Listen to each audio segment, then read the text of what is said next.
I was halfway through a burrito when Dale stormed up to my desk like the floor was on fire. Shut it down, log off and leave. No warning, no context. Just that. I looked up at him, wiped my hands, thinking I misheard. Shut what down? He pointed straight at my screen, voice clipped. Everything. Full shutdown, log out. Don't get clever. Let me be clear. I manage the operations console for our biggest partner. We're talking a $2.3 million logistics contract. Launch day for a new electronics line. National scale. The system I monitor triggers real-time routing across 5 hubs and about 30 distribution lanes. One missed signal and the whole thing falls apart. So, yeah, I asked again. You want the launch node disabled? You're sure? He didn't blink. Yes, everything. Now. He said it with that smug little tone like he was already writing the email bragging about decisive leadership, or whatever buzzword he was using that week. I stared at the screen for a second, cued the shutdown sequence exactly as he said, and waited for his confirmation. He leaned over, hit the final key himself. Full kill. Then I logged out and locked the terminal. Then I stood up. Badge, he said, holding out his hand. Like I was being walked out for stealing paper clips. I handed it over, still calm. Am I coming back? He shrugged. We'll see. I left without looking back. But I didn't go home. The cafe 1 floor down was half empty. So I grabbed a black coffee and took the table by the window, facing the glass elevators. I had a clear line of sight to reception and the hallway that led to the server floor. And I waited, because I knew exactly what was coming. Quick note, before we start, how's your day going and where are you joining from? That system Dale told me to shut down? It was the only live channel between our partner's launch environment and our nationwide carrier hubs. No backups, no mirrors, no dev environment on standby. Just that one operations pipeline. And I was the only one authorized to manage it during launch window. It was about to go dark for the entire country, and Dale had no idea what he'd just done. So I sat there with my coffee, watching, waiting, and counting down the minutes. 30 minutes later, Dale came strutting in like he just closed a billion-dollar deal, still chewing something, grinning like a guy who just got promoted. His sleeves were rolled, tie loose, probably still thinking about whatever overpriced sushi place he'd just waddled back from. He didn't even get 3 steps in before the COO caught him. "Dale!" she barked from reception. He froze mid-stride. She was standing with our client rep, Alex something, I think, both of them holding their phones out like smoking guns. Neither looked happy. "Why is the live logistics platform offline?" Alex asked, straight to the point. Dale blinked like he didn't even recognize the words. What platform?" "The launch system," the COO snapped. "The one we went over 3 times this week. The only reason we're here today." I didn't move, just sipped my coffee and kept watching from the window. Dale's face started to shift. Not panic, not yet. Just confusion trying to morph into bullshit. "It must be a glitch. Is it on it?" "No," the COO said, already turning. "You're coming with us." They stormed off toward the server floor. Dale jogged after them, fumbling to unlock his phone. That's when the tension really started crawling up the walls. I spotted 2 project managers pacing upstairs, talking fast into headsets. Then someone from the operations team darted across the hallway towards support. Nobody was shouting yet, but the tone had changed. Everyone looked like they were holding their breath. I heard one of the engineers whisper to another, "They're locked out. Nothing's responding. Encryption might be compromised." I kept my mouth shut. I was still off the clock, technically. No badge, no access. And I wasn't about to volunteer for cleanup. Besides, I didn't do anything wrong. I followed a direct command. Then the chat bubbles started popping up in group Slack channels.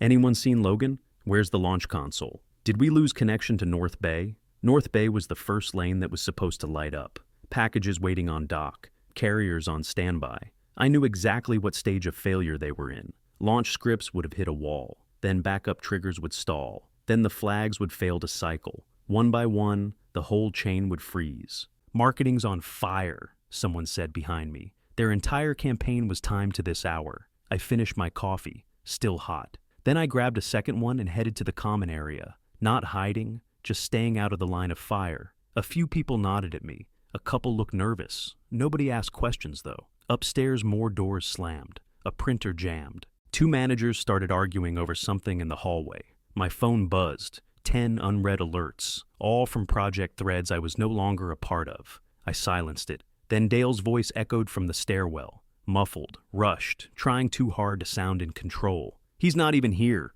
he said to someone. Not true. I was right there, just not running interference. He made the call. He owned the fallout. By now, everyone knew something major had broken, but nobody knew how bad it was going to get. Yet. I moved to the break room because it was the only place without someone pacing or whispering into a headset. Even in there, the air felt tight. No one touched the snacks. The coffee pot was full and untouched. Just nervous energy and people pretending to check emails on their phones. The feed was still down. Nobody had to say it out loud anymore. A junior guy, I think his name was Trevor, sat 2 stools down from me, typing like mad. He muttered to himself, "Marketing screwed, like totally screwed." I didn't look at him, but I heard every word. "The rollout's delayed," he went on. "They can't ship, can't flip the ads. Distributors are in a full stall." He let out this short, panicked laugh. "We've got execs calling from 3 countries. This is bad." Yeah, no kidding. I took another sip of coffee. It was cold now. Then Dale burst through the door across the hall like he'd just run a mile uphill. His face was beet red, sweat at the collar, eyes locked on me like I'd set the server racks on fire myself. "What the hell are you still doing here?" he barked. I didn't even flinch. "You told me to shut down the terminal. I asked twice. I logged it." His mouth opened like he was about to say something else. Maybe spin it, maybe deny it. But then he spotted Trevor looking straight at us. So he turned and slammed the door behind him like a toddler throwing a tantrum. Trevor blinked. "Dude," I stood up. "Don't worry, I've got it covered." I left the building a few minutes later, took the long way home. No music, no calls, just quiet. By the time I hit my driveway, I already had the plan in my head. At home, I sat down at my desk and opened my laptop. No distractions. No Netflix in the background. Just me, the keys, and 6 months' worth of warnings nobody listened to. I started with the earliest emails, the one I sent in April, outlining system risk during hard launches. Attached that with the whiteboard photos from the ops meeting where Dale brushed off encryption concerns like they were optional settings. Then I pulled chat logs, threads where I flagged delayed patching, notes from meetings where Dale cut timelines to look efficient, Slack exports, screenshots, calendar invites, even handwritten notes from the day he said, "We'll fix it if it breaks." I dated every file, tagged it all, built folders by month, sorted by topic, tied every message to a name, a decision, a missed warning. By 10:30, I had a zip archive with one clear story. I'd done my job, he hadn't. And yeah, I knew what was coming next. Dale was going to hit full panic mode and look for someone to sacrifice. Probably try to claim I'd misunderstood the order or acted rogue. That's his style. Delegate the blame, protect the title. But I wasn't scared. I was pissed. All those months I spent trying to get him to take the platform seriously. He acted like I was just overthinking. I was the annoying guy who documented too much, the one who slowed things down. He liked short emails, no bullet points, no paper trail. That's the thing about paper trails, though.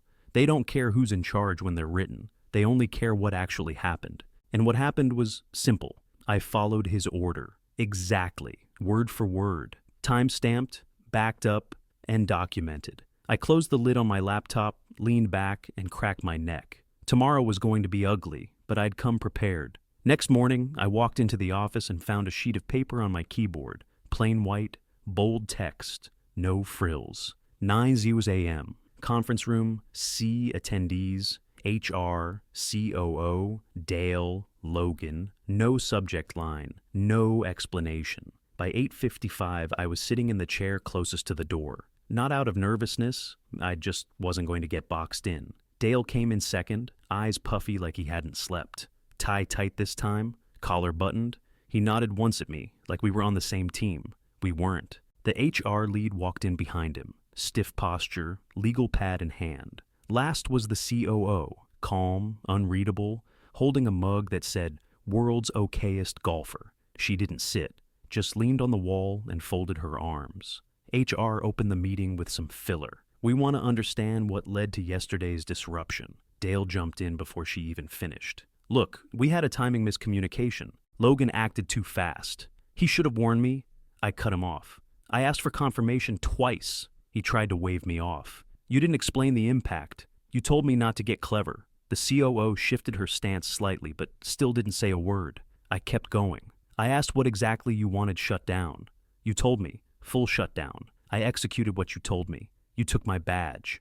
Told me to leave. Dale leaned forward, trying to smile through gritted teeth. It's not that simple. No, I said. It is. Silence. Even HR looked a little uncomfortable. Dale tried to laugh it off. Look, obviously the pressure got to everyone yesterday. Maybe there was some overreaction. The COO finally spoke. We're not here for spin. Just like that. No emotion, no inflection. Just a flat line in the conversation that Dale couldn't step over. The rest of the meeting was quick. A few more questions. Mostly procedural. I answered everything clearly, calmly, no grandstanding, no drama. Afterward, HR pulled me aside before I could leave. We'd like you to submit everything you have. Communications, logs, any documentation related to yesterday. I nodded. You'll have it within the hour. That's when I knew the shift had happened. This wasn't Dale running damage control anymore. This was real oversight, and someone higher up was officially paying attention. Back at my desk, I opened the archive. No edits, no additions, just clean factual records. Emails, warnings, flagged risks, calendar invites. Dale had declined, chats where he joked about skipping patch cycles. I zipped the folder and sent it to HR with one line. Full log attached. Let me know if you need anything else. Then I put my phone on silent, closed the lid on my laptop, and waited. 15 minutes after I sent the archive, a new invite dropped into my inbox. Subject: emergency meeting. Executive review time. Immediate location. Boardroom. A. Attendees: CEO, COO, legal, HR, Dale, Logan. No one spoke as I walked in. The room was colder than usual, probably on purpose. 12 seats, 9 filled, blinds drawn. A tray of untouched water bottles sat in the middle like props. Dale was already there, stiff in his chair, gripping a pen like it could change the outcome. The CEO, Martin Kessler, tall, calm, always in black, sat at the head of the table. He didn't look at notes, didn't look at me. He went straight in. The client has invoked penalty clauses, he said, voice flat. They're considering full termination. No reaction, not from me, not from most of the room, except Dale. He shifted in his seat and tried to say something, but Kessler raised a hand and nodded to the legal rep at his left. She clicked a remote. The screen behind her lit up with a time-stamped log. 11:04 a.m. System shutdown, requested by D. Vanderholt.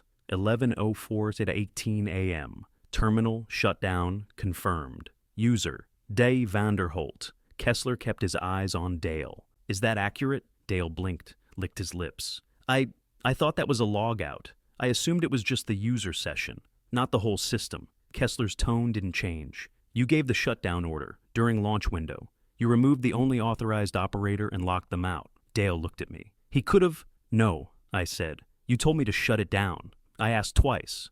You said, and I quote, don't get clever.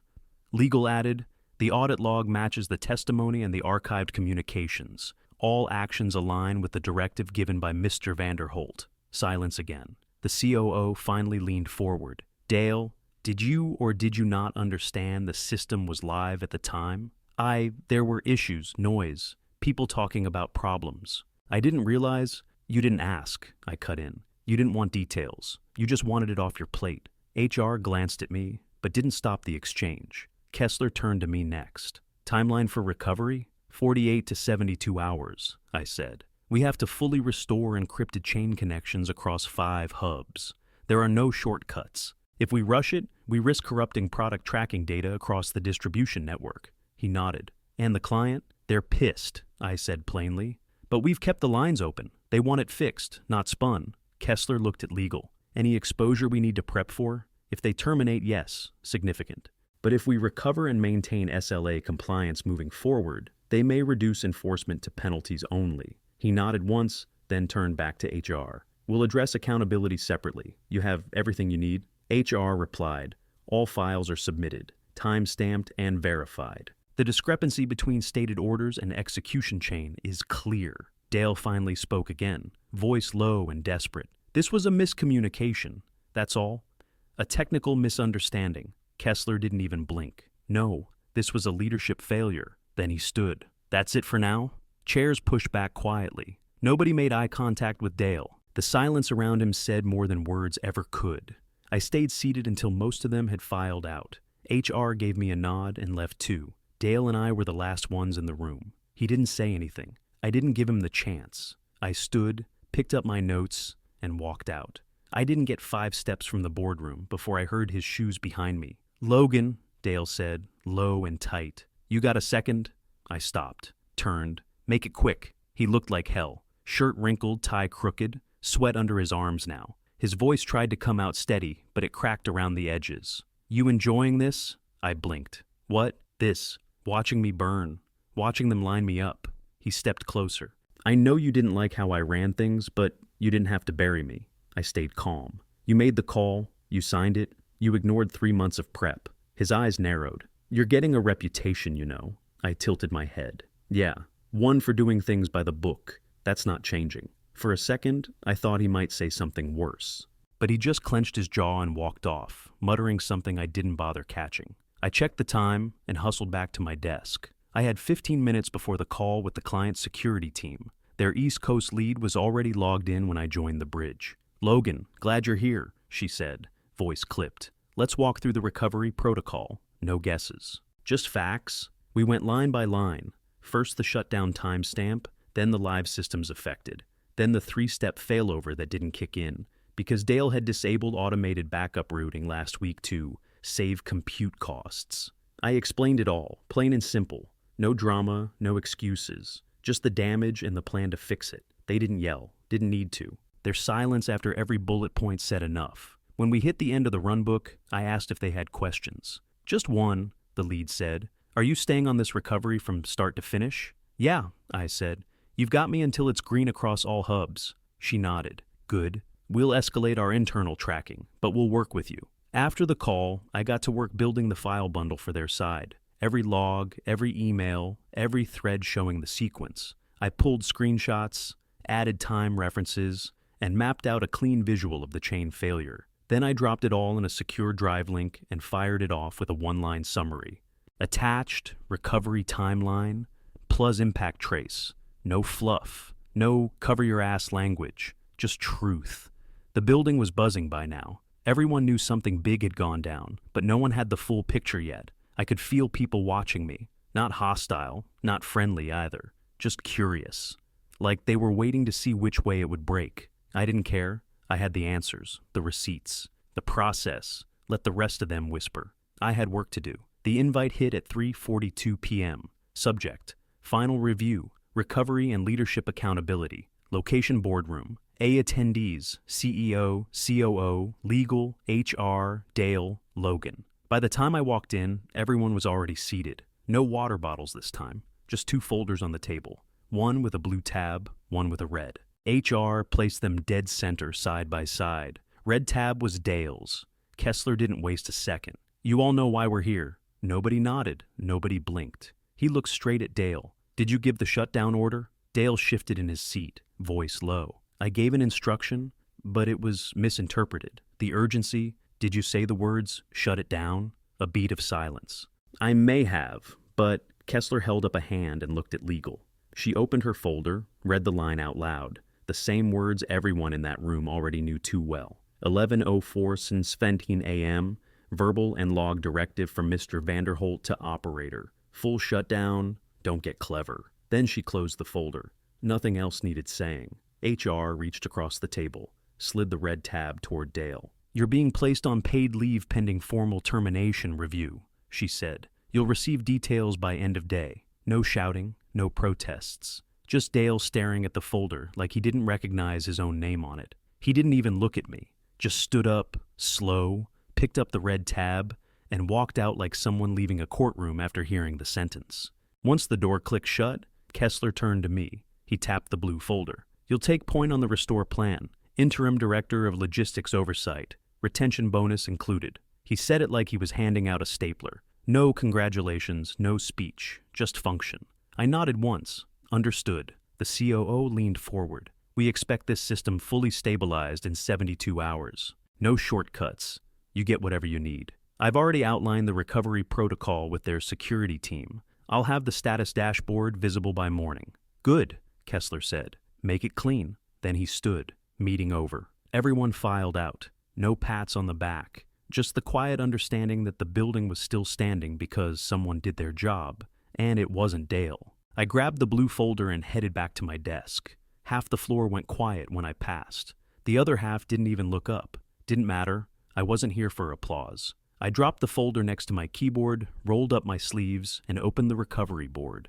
72 hours, 5 hubs, 1 shot to get it all back online. I started typing. I spent the rest of the day buried in the restore board. No distractions, no breaks. Just checklist after checklist. Node rebuilds, security re-auths, routing table verifications. At 5:34 p.m., the first ping came back green. North Bay, then another. Salt Lake, then Dallas. I leaned in, refreshed the dashboard, waited. Green, green, green. No alarms, no anomalies, no fallback errors. The system was holding. On the bridge line, a few voices murmured. Quiet, half-exhausted updates. Node 3's stable. VPN key rotation complete. Carrier sync back online. No celebration, just function. That's all anyone wanted. I stayed until the last hub reported clean. Closed the bridge line, wrote a full report. Then I logged out. The floor was mostly empty, a few lights still on. I passed Dale's office on the way out. The chair was still pushed back like he'd just stepped away. Like it didn't know the guy who sat in it wasn't coming back. I paused for half a second. That chair had watched him lie, bluff, cut corners like it was a game. Now it was just waiting. I kept walking, out through the main doors, into the cool air, and I finally let out a breath I didn't know I'd been holding. Not the kind you take when something's done. The kind you get when you stop the train before it derailed. Because I did my job.